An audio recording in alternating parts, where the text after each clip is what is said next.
E nessa noite, nós vamos ministrar uma palavra, está aí no seu boletim, e o tema é filhos não servos. E às vezes você pode se perguntar, pastor, então quer dizer que eu não sou servo de Deus? Porque a própria Bíblia diz que eu fui comprado, portanto eu tenho um Senhor. Os apóstolos também, eles se apresentavam como servos de Deus, servos do Senhor Jesus Cristo. Sim, claro que nós somos servos. Mas o que nós queremos abordar nessa noite é, antes de você ser servo, você é filho. Filho. Essa é a sua posição, vamos dizer assim, a primeira posição diante de Deus e a posição principal que você tem para com o seu pai. Antes de tudo, você é filho. Qual que é a primeira coisa que um ser humano se torna quando ele nasce? Está ali na maternidade e ele nasce. A primeira coisa que ele se torna ali é filho. É filho. Ele é filho de alguém, ele é filho de uma mãe, ele é filho de um pai, mas ele é filho. E essa é a sua posição. A Bíblia diz que, vede quão grande amor tem Deus para conosco, ao ponto de sermos chamados filhos de Deus. Portanto, essa é a sua posição. Mas é óbvio que você vai servir. Mas presta atenção. Você serve não é para se tornar filho. Você serve porque você já é filho.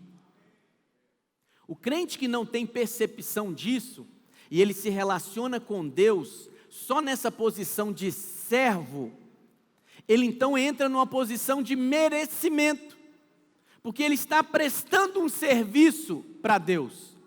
Mas quando o crente entende que a posição dele para com Deus é de filho, e quando o filho resolve servir, a glória. Porque filhos não servem para se tornarem filhos. Filhos servem porque já são filhos. Quando dizem amém. E essa questão de filho, irmão, isso é tão poderoso e tão essencial na vida cristã, para que você tenha uma vida cristã sólida, para que você tenha uma vida cristã que em segurança, uma caminhada segura.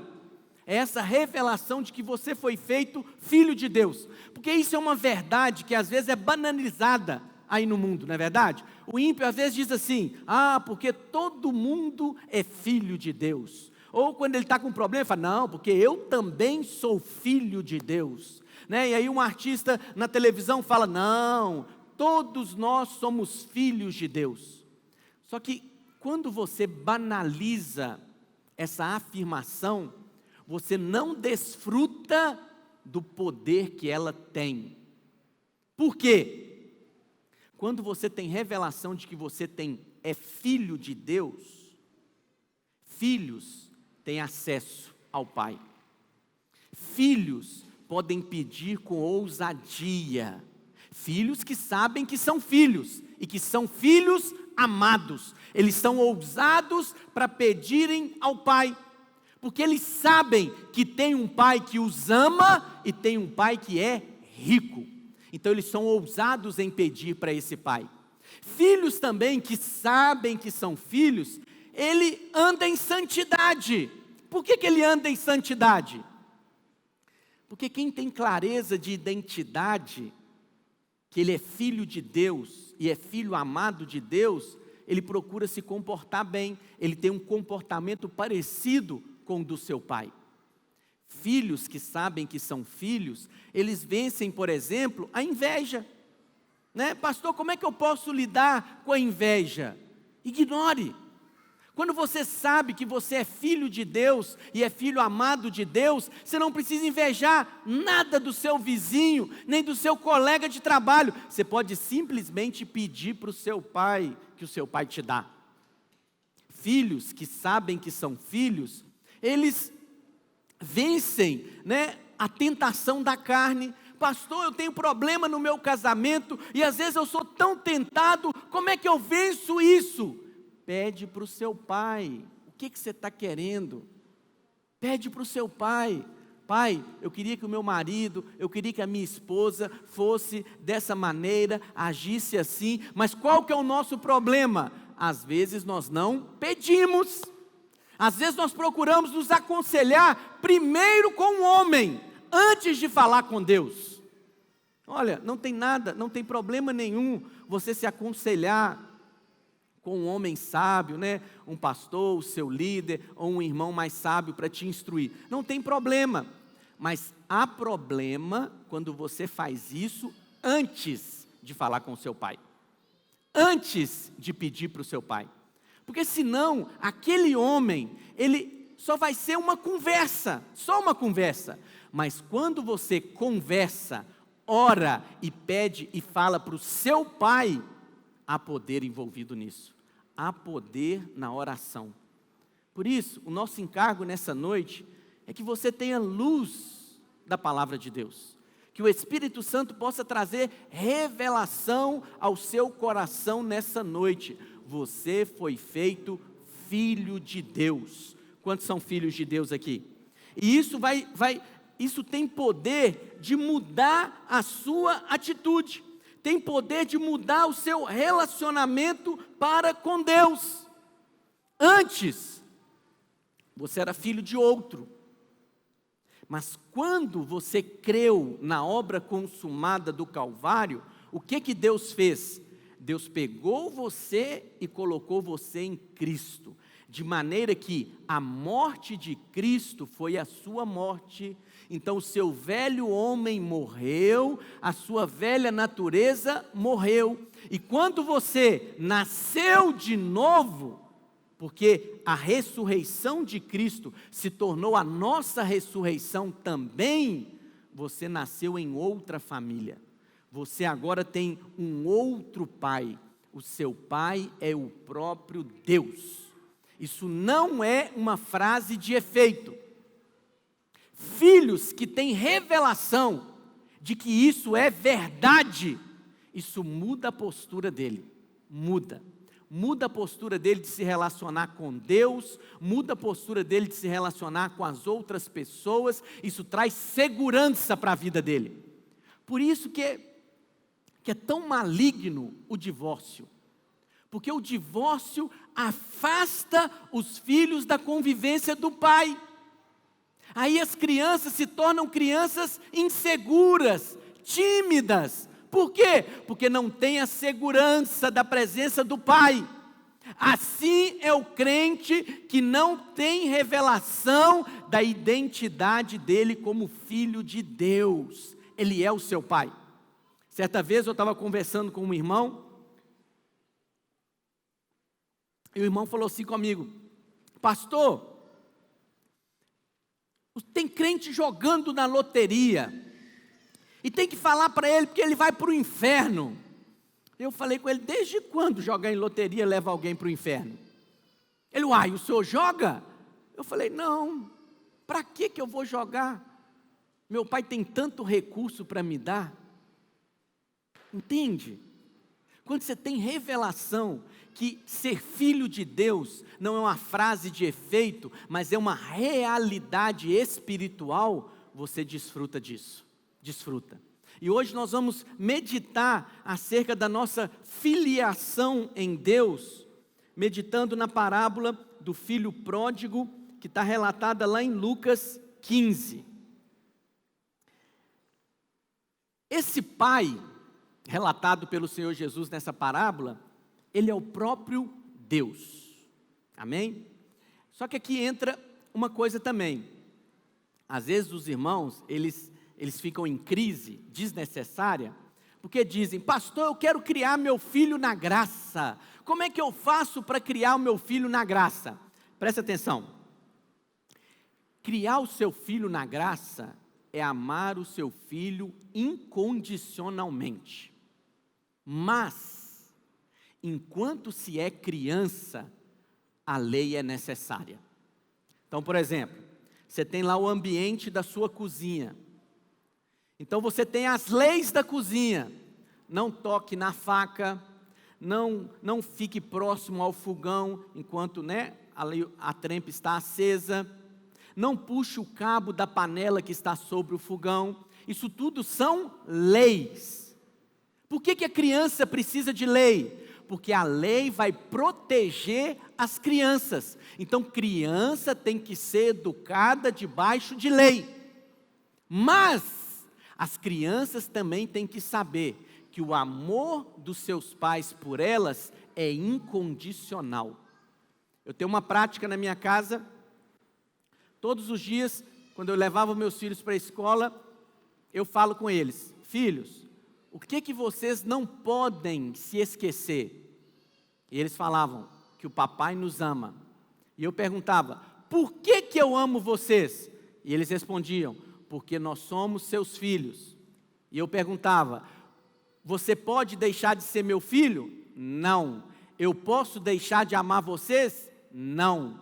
E aí eu encerrava: eu vou amá-los para sempre. Porque filhos que sabem que são amados, eles se comportam bem. Se comportam bem. Todo filho que tem problema de aceitação ou tem rejeição, seja por parte de pai ou mãe, mesmo que os pais não estão rejeitando de fato aquela criança, mas de certa maneira não conseguem transmitir de maneira que elas possam absorver esse amor. Esses filhos tendem à rebeldia, tendem a dar problema. Por isso, você que é pai, você que é mãe, ame seu filho incondicionalmente, mas expresse isso para eles. Mas enquanto são crianças, eles devem ser educados na lei. Amém, meus irmãos? Vê como é que a lei é útil? Útil para criança e útil também para marginal. Paulo vai dizer para homicidas, ladrões e crianças. Então vamos ver o texto? Lucas 15, a partir do versículo 11. A palavra de Deus nos diz assim: continuou: certo homem tinha 2 filhos. Então quantos filhos ele tinha? 2. O mais moço, o caçula deles, disse ao pai: pai, dá-me a parte dos bens que me cabe. Então você sabe que herança nós recebemos quando morre. Mas aqui ele estava pedindo a herança antes do seu pai morrer, ou seja, era uma afronta. Era algo desprezível o que ele estava fazendo com o pai. Como o senhor não está morrendo, eu estou querendo a minha parte da herança, então me dá. E o que a Bíblia diz que o pai fez? E ele lhes repartiu os haveres. Ele deu a herança só para o filho mais novo? Não. Ele deu a herança para os 2 filhos. Para os 2. Lhes repartiu os haveres. Versículo 13. Passados não muitos dias, o filho mais moço, ajuntando tudo o que era seu, partiu para uma terra distante. E lá dissipou todos os seus bens, vivendo dissolutamente. Depois de ter consumido tudo, sobreveio àquele país uma grande fome, e ele começou a passar necessidade. Então, ele foi e se agregou a um dos cidadãos daquela terra, e este o mandou para os seus campos a guardar porcos. Ali, desejava ele fartar-se das alfarrobas que os porcos comiam, mas ninguém lhe dava nada. Então, caindo em si, disse: quantos trabalhadores de meu pai têm pão com fartura, e eu aqui morro de fome. Naquela situação de fome, de escassez, ele estava disputando comida com porco, estava no chiqueiro, desejando a comida que o porco comia. Naquela situação, o que ele se lembrou? Que ele era filho, que o pai dele era muito rico, que o pai dele tinha provisão para ele? Não, ele se lembrou dos empregados do pai. A mentalidade dele foi de empregado. Na fazenda do meu pai tem tantos trabalhadores. E aí então ele tomou uma decisão, fez um plano. Qual o plano? Versículo 18: levantar-me-ei e irei ter com o meu pai, e lhe direi: Pai, pequei contra o céu e diante de ti, já não sou digno de ser tratado teu filho, trata-me como um dos teus trabalhadores. Quando ele está voltando para casa, ele queria ser tratado como filho? Não. Ele queria ser tratado como um servo. Ele queria ser tratado como um trabalhador. Sabe qual que é o problema aqui, irmãos? É porque você tem crente hoje que, apesar de ser filho, quer se relacionar com Deus como sendo servo. Por que ele se relaciona assim? É o que esse filho pródigo está fazendo. Como eu vou pedir para Deus? Eu sou tão falho, olha o que eu aprontei, olha essa circunstância, fui eu mesmo que fez isso. Como eu vou pedir para Deus, para me abençoar, para resolver esse problema para mim? Eu não tenho coragem. Por quê? Porque é uma mentalidade de servo.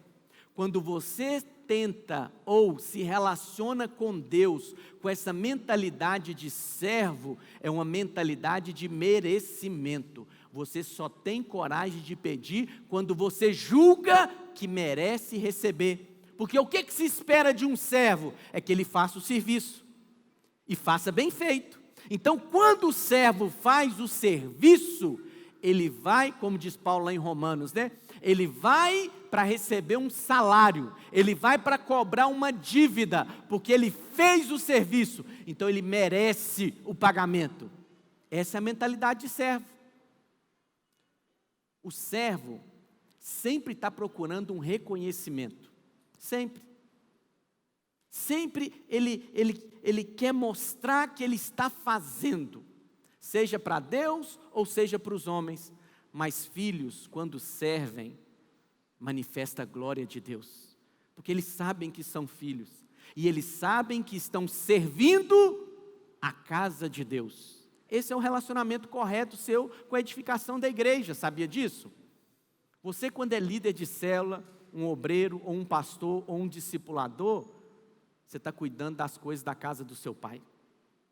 Então você não espera reconhecimento humano, você está cuidando daquilo que é do seu pai. Você não espera também que outros homens te direcionem, porque você está cuidando daquilo que é do seu pai, dos interesses da casa do seu pai. E quando o filho serve a manifestação da glória de Deus. Mas quando aquele que tem a mentalidade de servo, ele vem servir na casa de Deus, é uma mentalidade de reconhecimento. É uma mentalidade que, olha aqui, eu estou fazendo, não está vendo? E acaba que ele acaba servindo homens, querendo reconhecimento humano. Mas quando ele sabe que aqui é a casa do Pai, e ele está servindo porque ele é filho, há a manifestação da glória de Deus. Quantos dizem amém? Vamos continuar lendo. Versículo 20. E levantando-se foi para o seu pai. Vinha ele ainda longe, quando seu pai o avistou, e compadecido dele, correndo. Aqui, vamos fazer uma consideração. No grego, esse verbo correr, ele pode ser traduzido uma corrida, né, como um trotezinho, né, que você vai correndo numa mesma velocidade, ou um sprint. O que é sprint? É uma corrida rápida. Nesse caso aqui, o verbo correr é uma corrida rápida. O pai, na hora que ele viu o filho, ele rapidamente correu. Lembra da mensagem que nós ministramos acerca de Zaqueu? Zaqueu, desce depressa. Todas as vezes que envolve salvação ou filhos que voltam para casa, sempre a atitude de Deus é pressa, é correr, correr. E correndo, o abraçou e beijou. Versículo 21. E o filho lhe disse: Pai, pequei contra o céu e diante de ti. Então ele estava vindo lá no caminho, ensaiando, o que ele ia falar para o pai? Já não sou digno de ser chamado teu filho. Essa palavrinha aqui com 2 letras, já, nos diz muito a respeito desse filho mais novo. Já não sou digno. Ou seja, um dia eu fui digno de ser chamado teu filho. Mas hoje, como eu gastei todo o dinheiro, estou na miséria, estou vindo de um chiqueiro, disputando alfarroba de porco, já não sou digno. Essa é a mentalidade dele. Ele achava que o fato de ser filho era uma conquista dele, era um merecimento dele, era fruto da sua dignidade humana, condição humana. Por isso que ele diz: pai, hoje eu não sou digno de ser chamado teu filho.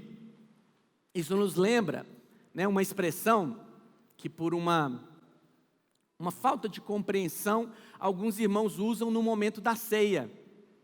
A ceia é o momento dos filhos se alimentarem na mesa do pai. E aí, o que alguns irmãos dizem, usando erroneamente o texto de Coríntios, que não devemos tomar a ceia ou participarmos da ceia indignamente. Esse advérbio, indignamente, é uma maneira de se participar da mesa do Senhor. Mas alguns dizem, né? Eu fui criado numa igreja tradicional, e quando adolescente eu achava muito chique, né? Às vezes o irmão ia lá levar a ceia, e aí uma pessoa falava: hoje não, irmão, hoje não. Não, né? Porque, alguém já viu isso aqui? Porque achava que aquilo era bonito, mas não é. Isso é simplesmente desprezar a obra de Cristo. Foi por causa da obra consumada do Calvário que Deus, porque nós cremos nessa obra, Deus então nos fez feitos filhos dele. Não tem nada a ver com a nossa dignidade humana, tem tudo a ver com a obra de Cristo, e nós apenas recebemos. Então, quem é digno de participar da mesa do Senhor? Quem é digno? Pela sua condição humana, ninguém é digno, mas nós participamos, porque nós recebemos de graça. Esse é o dom da justiça, e isso é fruto do amor de Deus, porque Ele nos ama, Ele nos deu o poder de sermos chamados filhos dEle, Mas esse jovem pensava: pai, agora eu não sou digno de ser chamado teu filho. Irmãos, que pai, nós que somos humanos, somos maus, diz a Bíblia, nós não aceitamos isso. Um filho chegar para você e falar: pai, eu não sou mais digno de ser chamado teu filho. Qual o pai que expulsa o filho de casa porque se comportou mal? Ó, Juninho, você é meu filho, você está morando aqui em casa, mas se você pisar na bola, vai para a rua. Pai não faz isso, quanto mais Deus. Uma vez filho, filho para sempre. Uma vez filho, a sua casa está sempre de portas abertas para você. Mas esse filho saiu, mas não porque ele foi expulso. Ele saiu porque quis. Mas na casa de Deus, nós somos filhos de Deus e nós estamos na liberdade dos filhos de Deus. A liberdade para ir e a liberdade para voltar. Mas sempre na liberdade. Mas é óbvio que o seu pai quer que você fique sempre na casa, para que você possa desfrutar sempre de presença e provisão da casa. Amém, irmãos? Mas o que ele estava dizendo? Eu não sou digno mais. Ele se relacionava com esse pai baseado no seu merecimento. A mentalidade dele era do tipo assim: hoje eu sou digno de ser filho de Deus. Não, agora eu não sou mais digno, eu pisei na bola, eu menti, né, eu falhei aqui, então agora eu não sou filho mais. Olha que complicação, uma hora eu sou filho, outra hora não sou filho.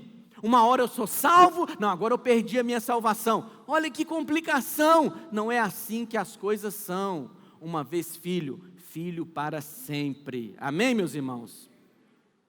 Não tem nada a ver com o seu comportamento. Aí no versículo 22, diz assim: o pai, porém, disse aos seus servos: trazei depressa a melhor roupa, vestiu, ponde-lhe um anel no dedo e sandálias nos pés. Trazei também e matai o novilho cevado, comamos e regozijemo-nos, porque este meu filho estava morto e reviveu, estava perdido e foi achado, e começaram a regozijar-se. Agora entra o filho mais velho, que nunca saiu de casa. Ora, o filho mais velho estivera no campo, e quando voltava, ao aproximar-se da casa, ouviu as músicas e as danças. Chamou um dos criados e perguntou-lhe o que era aquilo. E ele lhe informou: veio teu irmão, teu pai mandou matar o novilho cevado, porque o recuperou com saúde. Então ele se indignou e não queria entrar. Saindo, porém, o pai procurava conciliá-lo. Mas ele respondeu a seu pai: há tantos anos que o que, irmãos? Te sirvo. Olha a mentalidade dele. É igualzinha a mentalidade do filho mais novo, apesar de ter atitudes diferentes. O filho mais novo, quando voltou para casa, veio com a conversa: já não sou digno de ser chamado filho, quero ser apenas um trabalhador, um empregado, um servo. Esse filho, apesar de nunca ter saído de casa, apesar de no início da parábola ele ter recebido a herança, porque o pai deu a herança para os dois, a mentalidade dele era de servo. Há tantos anos que te sirvo. Presta atenção no que eu vou te dizer.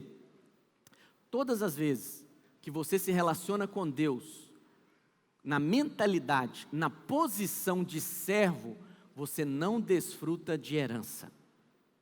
Servo é isso, está fazendo e está o tempo todo esperando receber alguma coisa.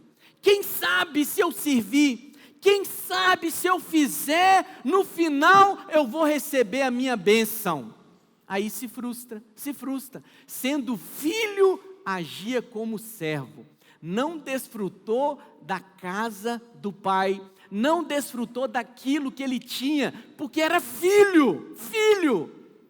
Havia uma festa ali agora, uma celebração, mas ele não pôde entrar, não quis entrar. Por quê? Porque ele se via como servo. E quem se vê como servo, ele quer merecer a bênção. Mas quando você sabe que é filho, mesmo que você se comporte mal, porque filhos também, uma hora ou outra vai se comportar mal, mas você sabe que a sua posição diante de Deus não muda. Eu fui feito filho de Deus, não me tornei filho de Deus por causa do meu bom comportamento, também não vou deixar de ser filho de Deus por causa do meu mau comportamento. Uma vez filho, filho para sempre. Quando dizem amém? Filho para sempre, filho para sempre. Pastor, tudo bem. Então, o Senhor disse que nós servimos. Então, em quais circunstâncias nós devemos servir a Deus? Então presta atenção no que eu vou te dizer. Servos não se tornam filhos porque servem. Filhos que decidem servir manifestam glória de Deus. Por quê? Porque o filho, quando ele vai servir, ele não vai servir para conquistar uma posição. Ele tem uma atitude de servo, mas ele sabe: eu sou filho de Deus, sou filho. Eu estou servindo porque eu sou filho e eu tenho o coração do meu pai. O que a Bíblia diz acerca do Senhor Jesus? Quando Jesus foi lá para ser batizado por João Batista, os céus se abriram, o Espírito Santo desceu como pomba sobre ele. O que o pai disse? Eis o meu servo amado. Foi isso que o pai disse? Eis o meu filho. Jesus era filho e era amado. Mas qual foi a atitude de Jesus? Filipenses 2, versículo 6. Olha o que diz. Pois Jesus, sendo Deus, sendo filho de Deus, não julgou como usurpação o ser igual a Deus. Antes, a si mesmo se esvaziou, assumindo a forma de servo. E porque ele se fez servo, sendo filho, se fez servo, como resultado, ele teve um nome que está acima de todo nome, manifestou glória. mas antes de tudo é filho, é filho. Então, eu e você temos que nos relacionarmos com Deus como filhos. Todas as vezes que você for orar a Deus, ore como filho, sempre. Essa é a posição da sua oração diante de Deus, sempre como filho, sempre. Porque quando você vai orar nessa posição, a sua oração é uma oração ousada. Não é uma oração para convencer Deus a te abençoar. Por quê? Vou te dar um exemplo. Às vezes você está sofrendo uma enfermidade. Essa semana eu conversei com 2 irmãos que estavam tendo uma enfermidade de dor. Eu falei, irmã, fala com seu pai, só chora. Fala, pai, está doendo. Está doendo, está doendo. Todo pai que vê um filho chorando por causa de uma dor, move o coração do pai. Mas tem irmãos que vai orar, o que eles fazem? Deus, por favor, me dá um prato de comida. Eles querem convencer Deus a ser pai. Ele já é pai. Nunca ore a Deus como que se Ele fosse o problema, o responsável pelo seu problema, como que se Ele tivesse colocado a dor, como se Ele tivesse criado o problema. Não, relacione-se com Deus como sendo a solução para o seu problema. Sempre tenha a mentalidade, Ele é o meu Pai, eu vou pedir socorro para Ele, porque eu sei que Ele vai resolver isso para mim. Então eu vou primeiro para Ele, vou falar com Ele, falar, pai, resolve isso para mim, pai, está ruim, eu estou triste, está doendo, pai, resolve essa circunstância. E aí então o seu pai se move para te socorrer. Tem uma parábola na Bíblia que Jesus contou. 2 homens foram ao templo para orar. Um fariseu e um publicano. O fariseu então diz a Bíblia que ele chegou e falou, ele orava de si para si mesmo. Graças te dou, Deus, que eu não sou como esse pecador publicano. Eu sou um dizimista fiel, eu sou um crente fiel, eu sou um líder de célula, portanto, eu mereço a bênção. Mas o pecador, o publicano, bateu no peito e falou, sê propício a mim, que sou um miserável pecador. E aí Jesus perguntou, qual dos 2 foi para casa justificado? O publicano. Isso é Bíblia. Você tem que ver o ensinamento bíblico e aplicá-lo no tempo certo da sua vida.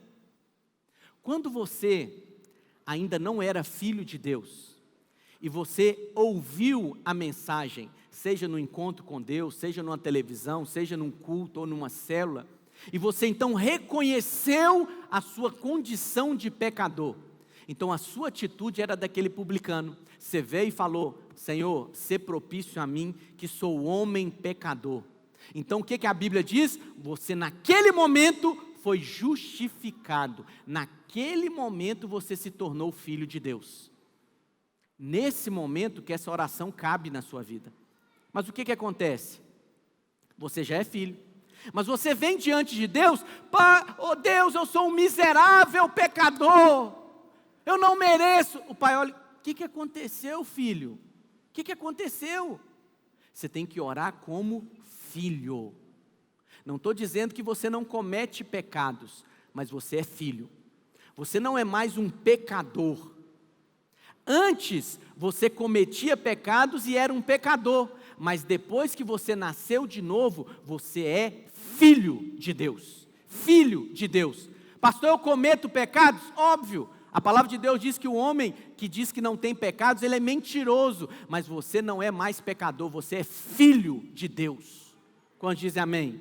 Você é filho. Ore então nessa posição. Eu sou filho de Deus. Filho de Deus. Amém, meus irmãos?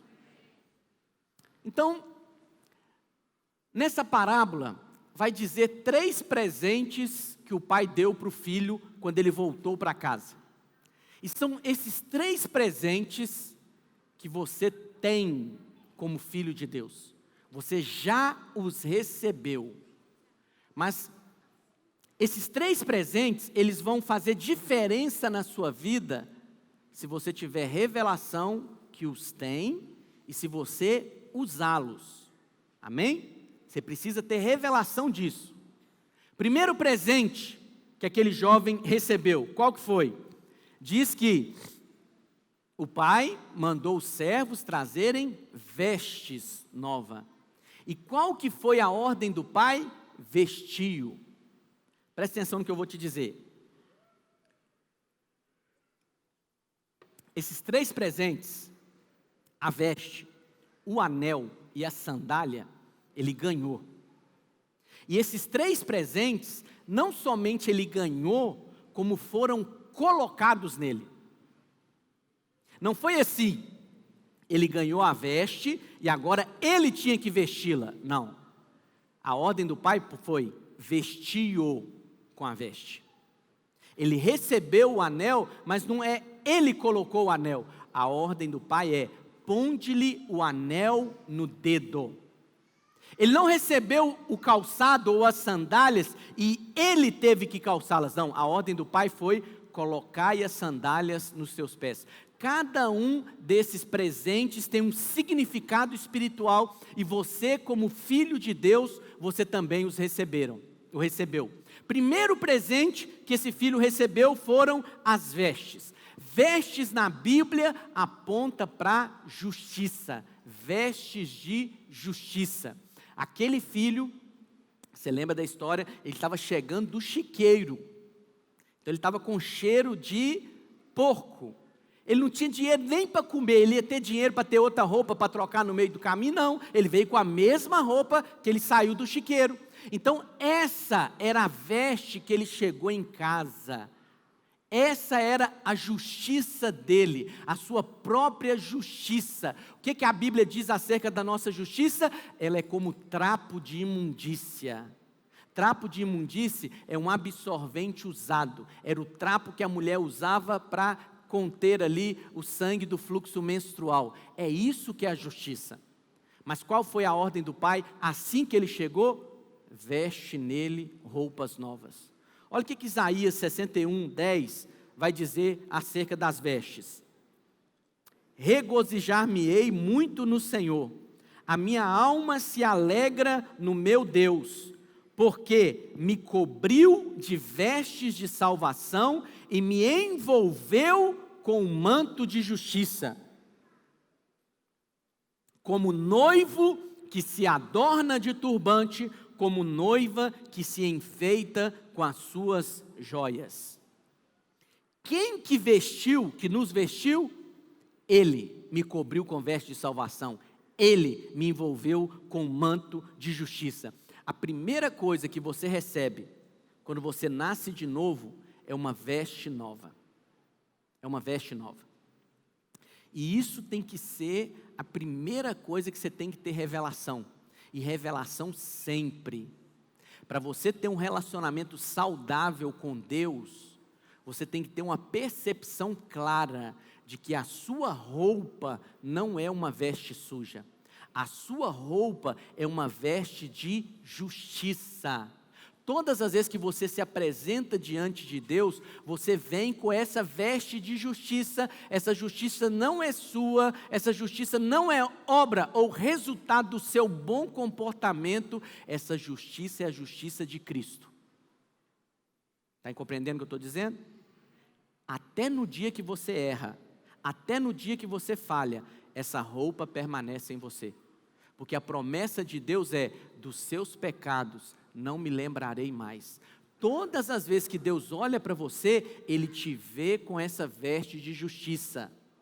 Mas por que o filho se torna tímido ao orar? Apesar do pai ver, tem filhos que não se veem assim. Tem filhos que ainda se veem vestidos com a sua própria justiça. E como a nossa justiça é falha, é trapo de imundícia, você fala como aquele filho: já não sou digno de ser chamado teu filho. Hoje não estou em condições Como eu vou pedir alguma coisa para Deus? Como Deus vai ouvir a minha oração? Percebe que essa é a primeira coisa que você tem que ter em mente, claro, é acerca da sua veste. Você recebeu vestes de justiça. O dom da justiça é um presente. E todo crente que tem revelação que a justiça dele é um dom, é um presente, o resultado é, ele reina em vida. Reina em vida. É o que diz a palavra. Recebeu o dom da justiça e reinarão em vida. Em vida. E sabe, isso aqui é por minha conta.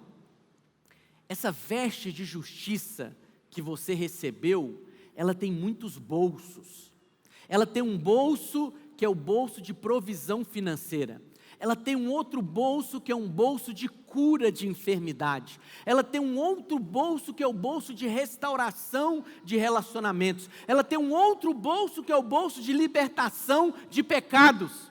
Porque a justiça de Deus que foi dada a você, ela é plenamente, é o suprimento perfeito e abundante de Deus para a sua vida.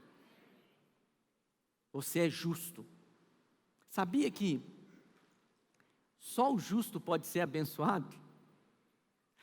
Você vai ler o Velho Testamento e você vê lá as promessas para o justo. O justo é só Cristo. Só Ele obedeceu e pode ser chamado de justo como resultado da sua obediência perfeita. Mas a graça de Deus pegou a justiça do justo, que é Cristo, e nos vestiu com essa justiça. De maneira que cada vez que você lê a Bíblia e vê lá uma promessa atribuída ao justo, você pode tomar posse. Essa promessa é para mim, porque eu sou justo aos olhos de Deus. Não sou justo baseado na minha justiça, na minha obediência, mas sou justo por causa da obediência de Cristo. E sabia que essa justiça, esse manto de justiça, ele é também um colete à prova de balas? O que Isaías vai dizer? Nenhuma arma forjada contra você vai prosperar, de maneira que toda língua que se levantar em juízo contra você, você é que vai condená-la, porque nada, nem uma artimanha maligna, de Satanás pode atingir você, porque você está coberto com um manto de justiça. Aleluia, aleluia. Tem não sei se é missionário ou pastor, ele fez uma oração, é atribuída a ele, uma oração que é utilizada, ele já é falecido, uma oração que é utilizada nas reuniões do AA, que é chamada oração da serenidade. Me dê serenidade para que eu possa aceitar aquelas coisas que eu não posso mudar, me dê coragem para mudar a que eu posso mudar e me dê sabedoria para discernir entre uma e outra. É uma oração que abençoa muito os alcoólatras. Mas, é isso aqui que eu quero me atentar a você, na experiência que ele contou. Esse pastor, esse missionário, não sei o que ele é, ou era, que ele já faleceu, ele disse que certa vez ele estava na casa da sua avó, e ele era uma criança, e a casa dele ficava próximo da casa da avó. E começou um grande temporal, chuva de granizo, chuva pesada. E aí a avó dele olhou para ele e falou: filho, eu acho que não vai ter jeito de você ir embora para casa hoje, olha a chuva. E diz ele que assim que a avó falou, o pai dele então chegou. E o pai dele chegou com uma capa, tipo um sobretudo. E o pai dele então envolveu ele no sobretudo, de maneira que ele ficou lá debaixo do sobretudo, estava tudo escuro, e o pai dele foi caminhando para casa. E ele conta que ele estava escuro, mas ele só via o granizo caindo no chão, a poça de água, e na hora que ele chegou em casa, que o pai abriu o sobretudo, ele viu que ele estava em casa. E qual que é a aplicação que ele fez? Ele falou o seguinte: eu seria um louco de sair debaixo dessa cobertura do meu pai. Mesmo que estivesse tudo escuro, mesmo que eu não estivesse percebendo as coisas nitidamente, mas eu sabia que por eu estar debaixo do sobretudo do meu pai, ele me conduziria até o destino. E qual a aplicação que ele fez? Você está debaixo do manto de justiça. Tem dias que vai aparecer coisas que você não entende. Tem lutas que vai surgir na sua vida, que vai ser como se o seu dia estivesse escuro. Você não tem percepção clara do que está acontecendo, você não sabe nem aonde você vai chegar diante daquela luta, daquela tribulação, mas há uma promessa de Deus para você. Porque você está guardado debaixo do manto de justiça do seu Pai, Ele vai te conduzir até o seu destino. Você só tem que crer, só crer. Você só tem que confiar que o manto de justiça de Deus está sobre a sua vida. Não é porque você merece, não é uma conquista sua, é um presente que Ele te deu. Você está vestido com a justiça de Cristo. Amém, meus irmãos? É vestido com a justiça de Cristo. É isso que você recebeu. Recebeu isso como um dom, como um presente. José é um exemplo para nós de alguém que experimentou de favor de Deus de uma maneira sobrenatural. José enfrentou muitos problemas, traição dos irmãos, uma armadilha de uma mulher maligna, mulher de Potifar, foi parar injustamente numa cadeia. José sofreu muitas injustiças na sua vida, mas ele não se tornou um homem amargurado, vingativo. E mesmo diante das dificuldades, José era alguém que era favorecido. Por que José era alguém tão favorecido? A Bíblia diz que Jacó, o seu pai, amava José. Não é que Jacó amava José e não amava os seus outros filhos. Jacó amava todos, mas José sabia que era amado. É isso que faz a diferença.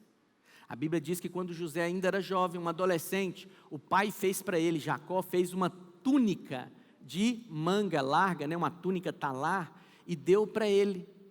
José, ele sabia, por causa daquela túnica, que ele era amado do seu pai Jacó. Da mesma maneira, o filho que tem revelação da veste de justiça que ele recebeu do pai dele, ele sabe que é amado. Por quê? Porque essa veste de justiça você recebeu por causa da obra do Calvário. E o que a Bíblia diz que é a expressão da obra do Calvário? A obra do Calvário é a expressão do amor que Deus tem para conosco, entregando o seu Filho para morrer por nós, sendo nós ainda ímpios, inimigos dele. E por causa da morte dele, nós recebemos essa veste de justiça. Então, quando você tem revelação desse manto de justiça que está sobre a sua vida, você tem revelação que é amado. E todo filho que sabe que é amado, ele é também ousado. Mas não basta só saber.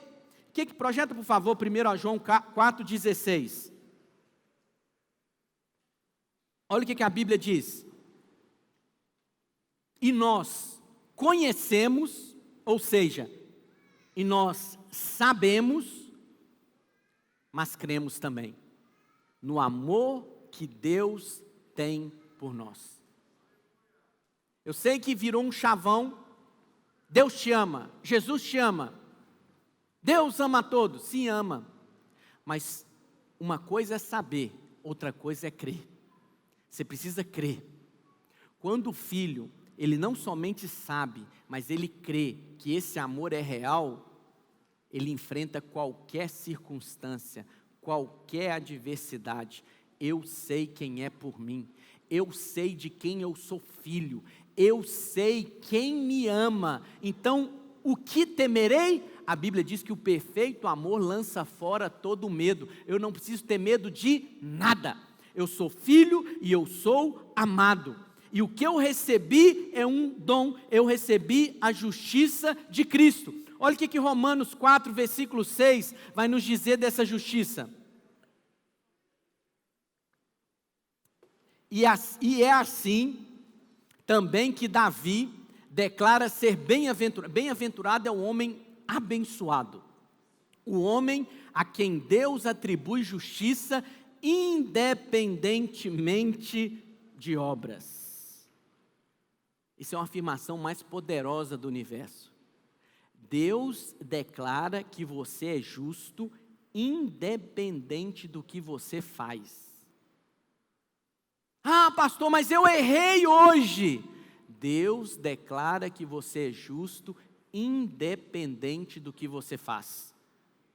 Paulo repetiu uma frase de Davi e diz: bem-aventurado é esse homem. Bem-aventurado, continua o texto, bem-aventurado aquele cuja iniquidade são perdoadas e cujos pecados são cobertos. Bem-aventurado o homem a quem o Senhor jamais imputará pecado. Presta atenção no que eu vou te dizer.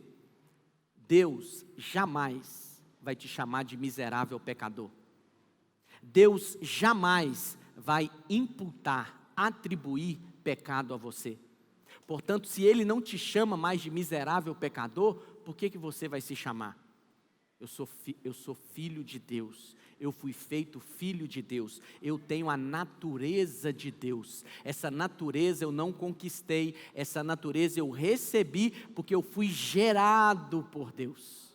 E eu tenho a mesma vida de Deus, porque eu sou filho de Deus. Está vendo como é essencial você ter clareza e percepção e revelação de que você é filho de Deus? Porque filho tem a mesma natureza do pai. Quando você nasceu de novo, você recebeu a mesma justiça do pai. Você recebeu a justiça de Cristo. Essa é a sua natureza. Por isso que o pai não imputa mais pecado a você. Lá em Zacarias 3, no versículo 1, a Bíblia diz que Israel, o Senhor levantou ali 2 homens para reconstruir o templo. Um era Zorobabel, que era o governador, descendente de Davi, e o outro era Josué, ou Josua. Ele era o sumo sacerdote. Olha o que a Bíblia diz a respeito de Josua. Isso é Zacarias falando. Deus me mostrou o sumo sacerdote Josué, o qual estava diante do anjo do Senhor. Esse anjo do Senhor aqui é o Senhor Jesus. E Satanás estava à mão direita dele para se lhe opor. Presta atenção, no Velho Testamento, Satanás estava à direita do homem para acusar o homem, porque ainda não havia a obra consumada. Mas no Novo Testamento, o Senhor Jesus Cristo, Ele agora está à sua direita para te defender. No Velho Testamento é acusar. Na Nova Aliança, no Novo Testamento é defender. Defender. Por isso que nós enfatizamos e falamos: viva na Nova Aliança, permaneça na Nova Aliança. Há um advogado que intercede por você.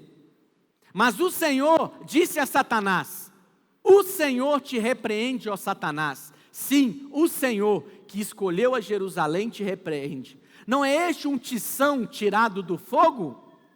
Ora, Josué, trajado de vestes sujas, estava diante do anjo, porque eram as vestes de Josué.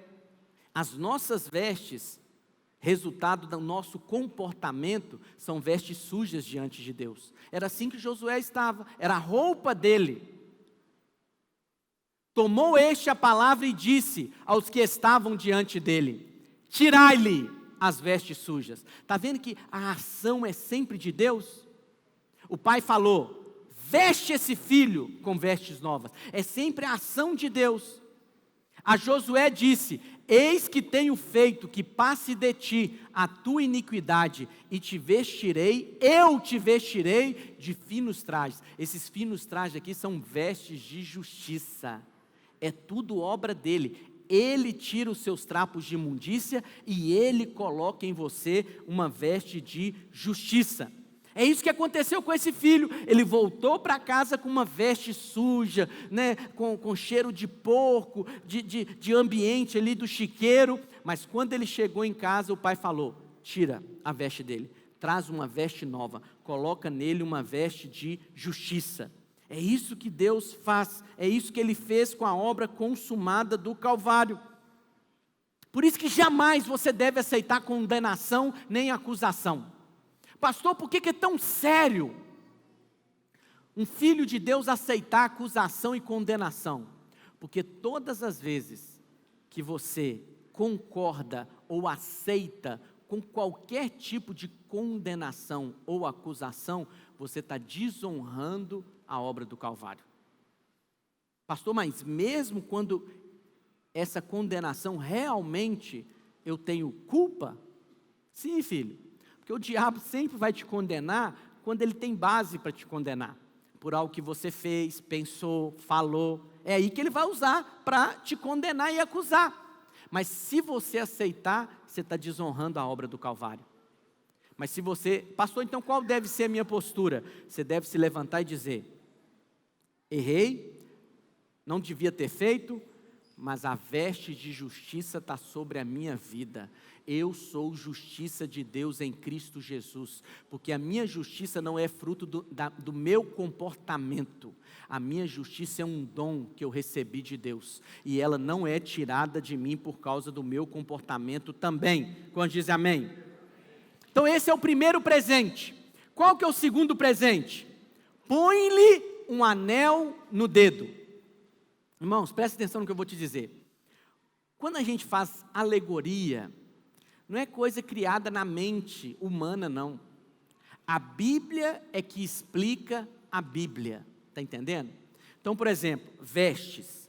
Então, eu mostrei para você os textos que mostram que vestes simbolizam vestimentas, vestes de justiça. A mesma coisa é o anel. O que significa o anel? Então, você tem que procurar na Bíblia, quando a Bíblia cita esses objetos, para você saber o que esses objetos significam na palavra de Deus. Então vamos ver 2 textos apenas, sobre o anel. Primeiro está lá em Gênesis 41, versículo 42. Olha o que diz. Então tirou o faraó o seu anel de sinete da mão, e pôs na mão de José. Por que faraó fez isso? Porque faraó estava agora ali naquele momento delegando autoridade para José. Faraó era a única autoridade suprema no Egito. E faraó agora estava constituindo José como uma autoridade. E como é que ele representou essa constituição? Através do anel. O anel é símbolo de autoridade. Ester 8, versículo 8. Olha o que diz. Escrevei, pois, aos judeus, como bem vos parecer, em nome do rei, e selai-os com o anel do rei, porque os decretos feitos em nome do rei e com o seu anel se selam, não podem ser revogados. O anel representa autoridade. Já viu uma expressão que às vezes crente usa? Quem sou eu? Realmente, se você der valor a essa expressão, quem sou eu, você vai procurar olhar o que o Novo Testamento diz, quem é você, e você vai concordar com ele. Porque quando o crente diz quem sou eu, ele está querendo dizer o seguinte: quem sou eu para exercer a autoridade? Porque ele está olhando para o comportamento dele. Mas toda autoridade, diz a Bíblia, ela é delegada. Está me entendendo? Toda autoridade você recebe. É de graça também. E você recebe não é porque você merece, é porque Deus está te dando. Deus está te dando. Olha o que a Bíblia diz acerca dos discípulos. Lucas 9, versículo 1. Tendo Jesus convocado os 12, deu-lhes o que, irmãos? Poder e autoridade. Pastor, essa autoridade foi dada somente àqueles 12 discípulos. Não é bem assim não. Vamos lá agora para o versículo, vai para o capítulo 10, versículo 1. Olha o que diz. Depois disso, o Senhor designou outros 70 e os enviou de 2 em 2, para que o precedesse em cada cidade e lugar aonde ele estava para ir. Então agora ele enviou outros 70. Olha o que aconteceu, versículo 17. Estes regressaram, os 70, possuídos de alegria. Por que eles estavam cheios de alegria? Dizendo: Senhor, os próprios demônios se nos submetem pelo teu nome. Primeiro os 12 receberam a autoridade. Agora esses 70 também receberam. Agora vai lá para o versículo 19. Eis aí vos dei a autoridade para pisar de serpentes e escorpiões e sobre todo o poder do inimigo, e nada, absolutamente, vos causará dano. Todos nós recebemos autoridade. Todos nós. Estava escutando uma pessoa falar acerca de demônio, e ela falou assim: não, porque tem demônio que ele pode contar a sua vida. Eu já vi caso que a pessoa foi expulsar o demônio, e aí o demônio falou assim: eu te conheço, quem que você está achando que você é? É porque ele acha que a autoridade que ele recebeu é fruto do comportamento dele. Quem você pensa que é? A sua autoridade não depende do seu comportamento. A sua autoridade você recebeu. Aquele filho, assim que ele voltou para casa, ele recebeu a veste de justiça e o pai já deu o anel para ele. O pai já deu autoridade para ele. O que nós faríamos? Não, vou deixar você um tempo para ver como é que você vai se comportar, para ver se você vai merecer essa autoridade. Não, já deu imediatamente. Deu para ele, deu. Aquele anel naquele tempo, ele funcionava naquele tempo como os nossos cartões de crédito hoje. Né? Como é que funcionava? Cartão de crédito há um tempo era só para rico, né? Hoje está para todo mundo. Mas naquele tempo, o anel era só para rico. O anel era uma garantia de pagamento. Então, por exemplo, você ia fazer uma compra, lógico que se você era rico, você tinha um anel, você comprava, e aí o comerciante fazia a lista, colocava a cera e você carimbava com o seu anel. Aquele anel era o cartão de crédito, que era a garantia de que alguém ia pagar aquela conta. Presta atenção, aquele filho tinha gasto 1/3 da herança. Gastou tudo. E ele voltou para casa e o pai ainda deu para ele o cartão de crédito, Infinity, Black. Entregou na mão dele. Não era para o irmão dele mais velho achar ruim mesmo? Uai, pai, peraí, o senhor, ele gastou aqui 1/3 da nossa herança, o senhor vai dar para ele de novo. De novo. E o pai não fez conta nenhuma. O pai não falou: meu filho, você gastou muito dinheiro. Olha, filho, você gastou. Por que o pai não fez nem menção do que havia sido gasto? Primeiro, que o pai é muito rico.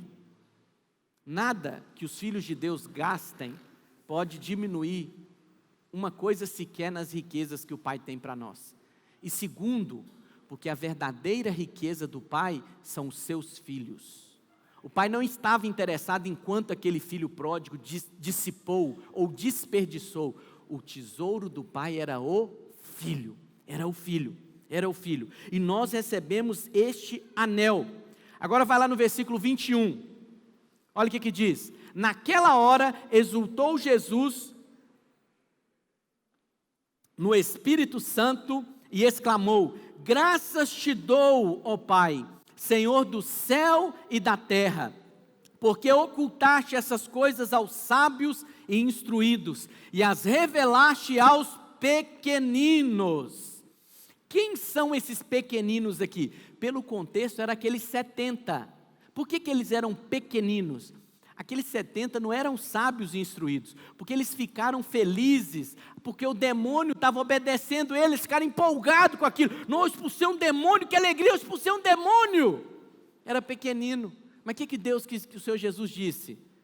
Qualquer filho, o menor que seja, o pequenino que seja, recebeu a autoridade. Então você não precisa ter medo de demônio.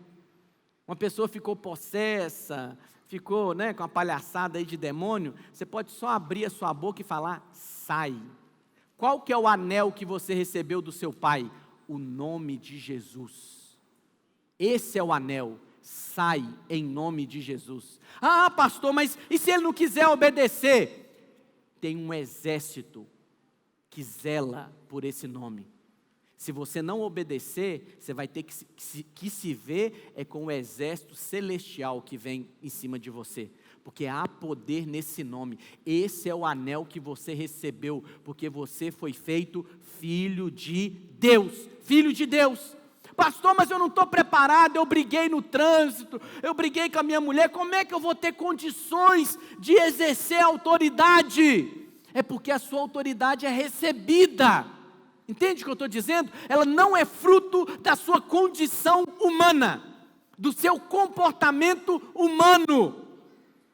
Ela é resultado da sua revelação que você é filho de Deus. Você deve abrir a sua boca e decretar, e assim vai ser. Paulo disse isso em Romanos capítulo 13, que toda a autoridade, ela é delegada, ela é recebida.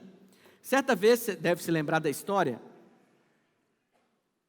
o centurião romano, ele vem ter com Jesus, e ele fala com Jesus assim: Jesus, o meu servo está doente, eu quero que o senhor vá lá em casa para curá-lo. E Jesus fala: eu vou. Aí ele fala: não, Jesus, quem sou eu? Não, o senhor não precisa ir lá em casa. Eu sou também um homem de autoridade. Eu falo com os meus servos, vai para lá, eles vão, vem para cá, eles vêm. Então Jesus, libera uma palavra que é suficiente. Esse texto tem várias implicações, todas elas são verdadeiras, mas eu quero me ater a uma verdade a respeito desse texto. Esse centurião, ele cria na autoridade de Jesus. Por isso que Jesus falou: uau, que fé, nunca vi tamanha fé em Israel. Porque ele cria na autoridade de Jesus. O que ele falou com Jesus? Libera uma palavra. Porque como a autoridade é manifesta, eu criei, por isso eu falei. A autoridade é manifesta nas palavras, mas não é a palavra em si só que tem poder, não. O que tem poder é a sua fé. Então o decreto: sai em nome de Jesus. Haja provisão, haja restauração, haja libertação. Eu declaro em fé e a minha palavra tem autoridade no nome de Jesus. Quando dizem amém? Agora vamos ao terceiro presente. Então o primeiro foi a veste, ele agora está com veste de justiça. O segundo, o anel. E o terceiro, o pai mandou colocar nos pés dele sandálias. O que as sandálias representam? Então, como eu disse para você, você tem que procurar na Bíblia, porque a Bíblia explica a Bíblia. Sandálias representam direitos, direitos legítimos. Lá em Ruth 4, versículo 7, conta a história de um homem chamado Elimeleque.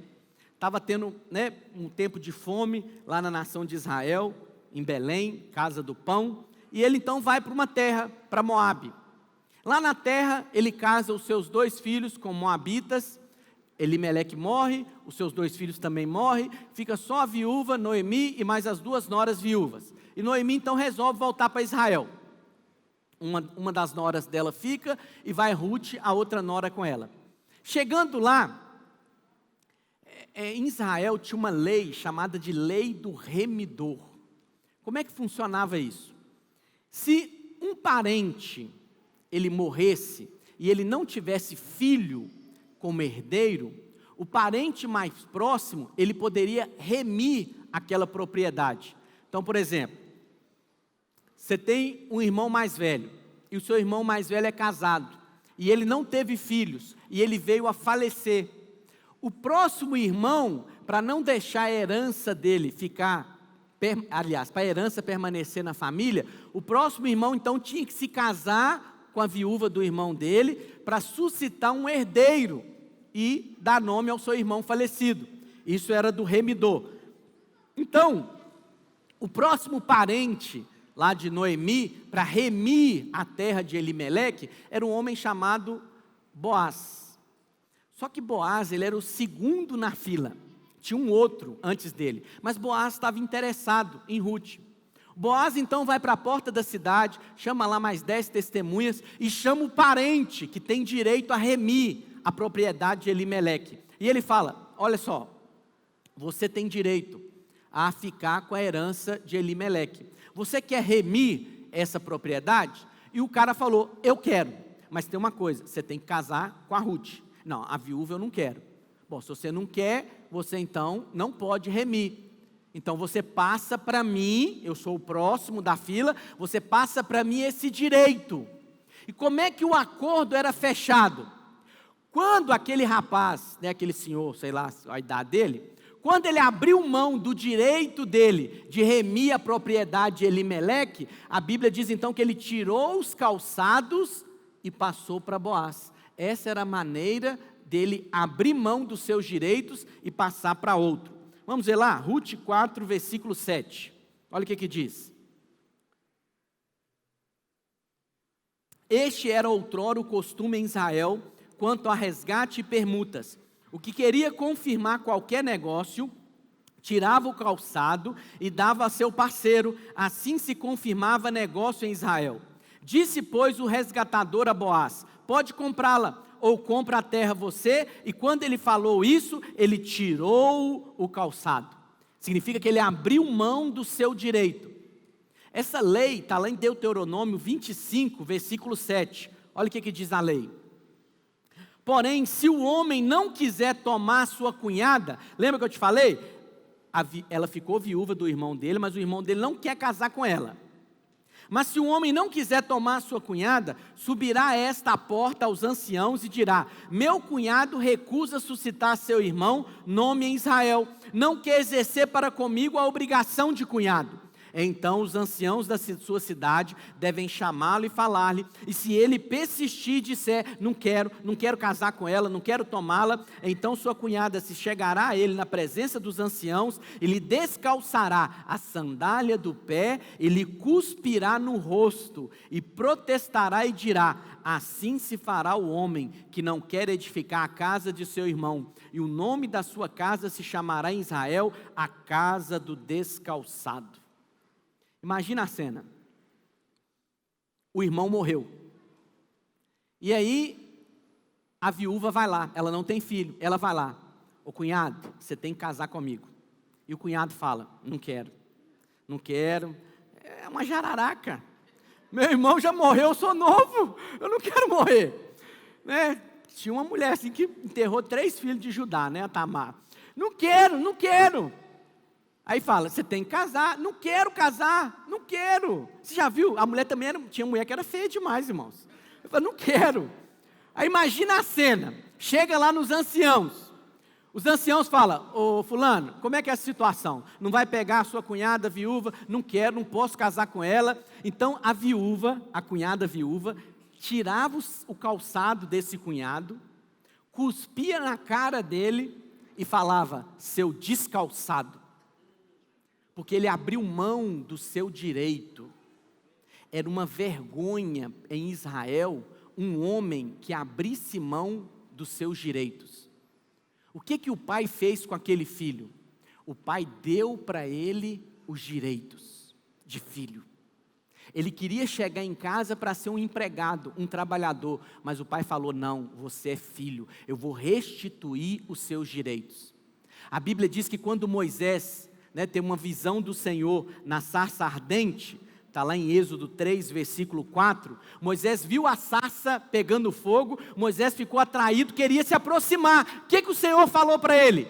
Vendo o Senhor que ele voltava para ver, Deus, do meio da sarça, o chamou e disse, Moisés, Moisés, ele respondeu, eis-me aqui, Deus continuou, não te chegues para cá, tira a sandália dos pés.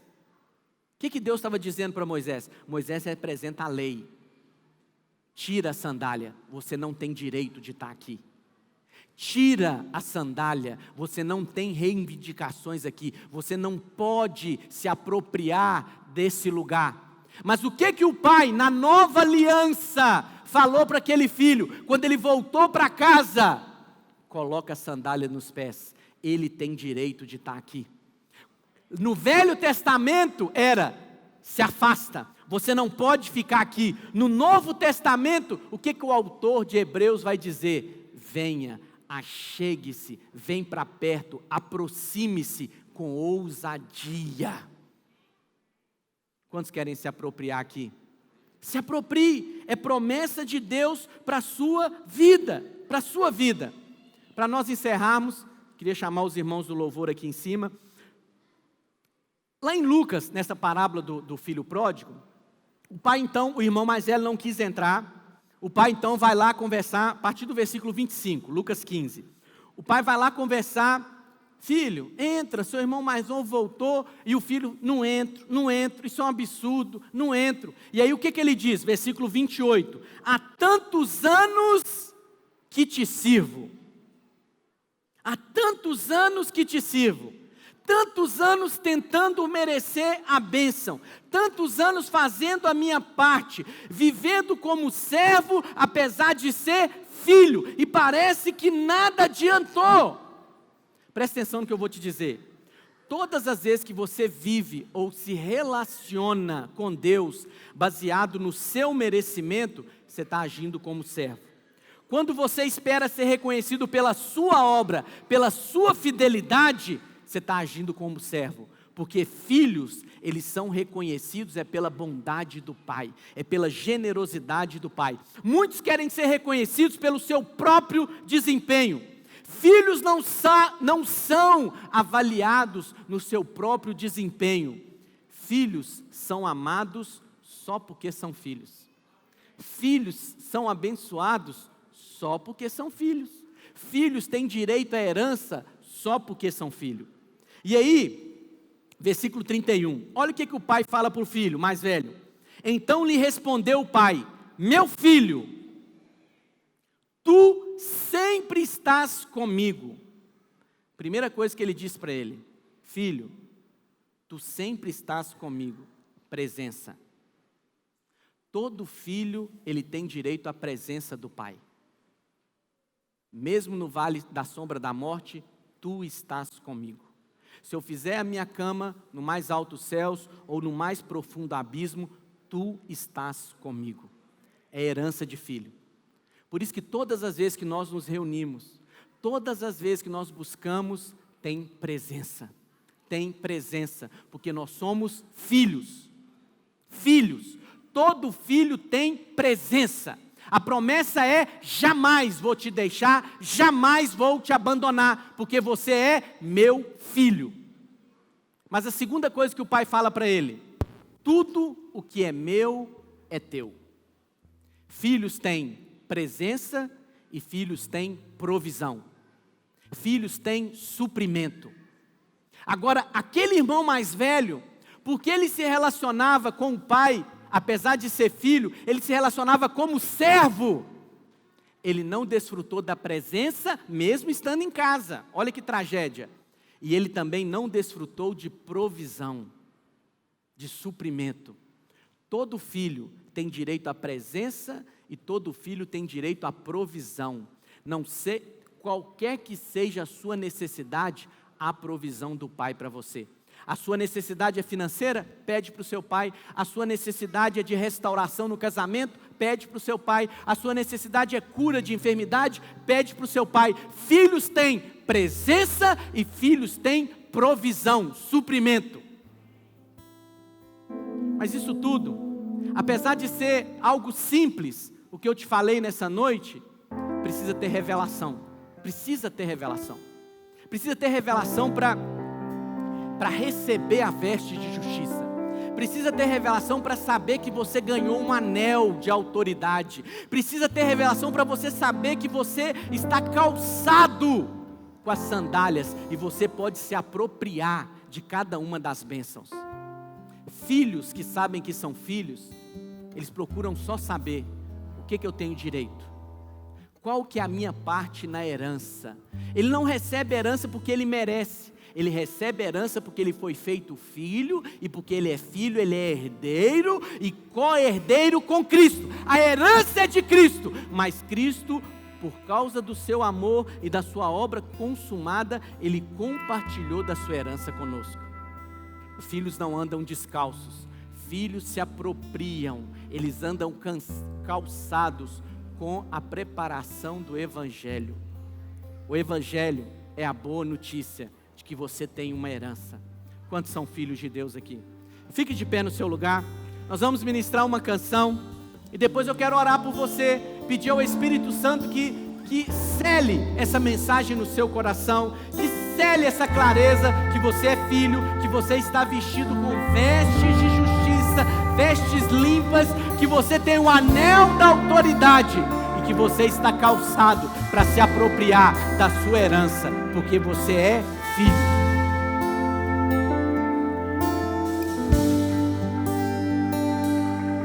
Pois o anel em meu dedo me tirou o medo, novas sandálias pra suportar o índio. Pois o anel em meu dedo me tirou o medo, novas sandálias me disse vai.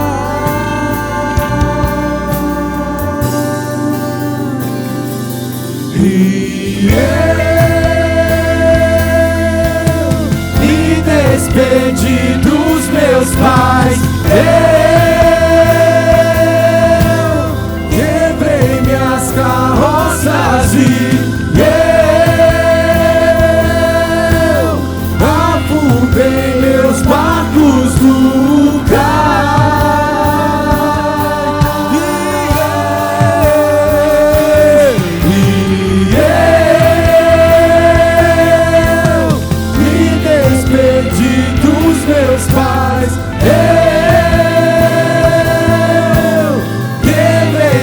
Carroças e eu afundei meus barcos no cais. Aleluia.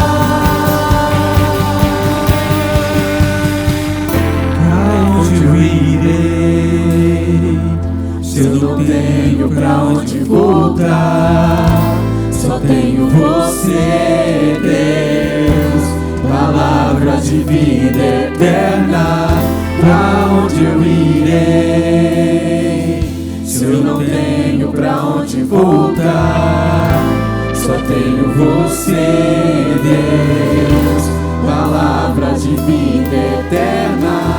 Pra onde eu irei, se eu não tenho pra onde voltar? Só tenho você, Deus, palavras de vida eterna. Pra onde eu irei, se eu não tenho pra onde voltar? Só tenho você, Deus, palavras de vida eterna. Pra onde eu irei, se eu não tenho pra onde voltar? Só tenho você, Deus, palavra de vida eterna. Pra onde eu irei, se eu não tenho pra onde voltar? Só tenho você, Deus, palavra de vida eterna. Aleluia. A palavra de Deus vai dizer que nós não precisamos mais voltar a nos atemorizarmos. Não precisamos mais voltar para o medo, para a insegurança, porque nós recebemos o espírito de filiação. O espírito do Filho está em nós e ele clama: Abba, Pai. Abba, Pai. Feche os seus olhos, erga suas mãos ao seu Pai. Pai, eu oro nessa noite pelos teus filhos. Senhor, dá-nos entendimento, revelação de que fomos feitos filhos de Deus. E por sermos feitos filhos de Deus, recebemos novas vestes, vestes de justiça. A nossa justiça é um dom, é um presente que nós recebemos, e é por esse presente que nós podemos reinar em vida. Recebemos também, Pai, um anel de autoridade, aonde podemos subjugar toda obra maligna, desfazer todo levante maligno contra a nossa casa, contra as nossas vidas. E recebemos também as sandálias. Nos apropriamos, Pai, pela fé, de cada um dos nossos direitos que recebemos, porque somos filhos, filhos, filhos e filhos amados. Em nome de Jesus, Amém.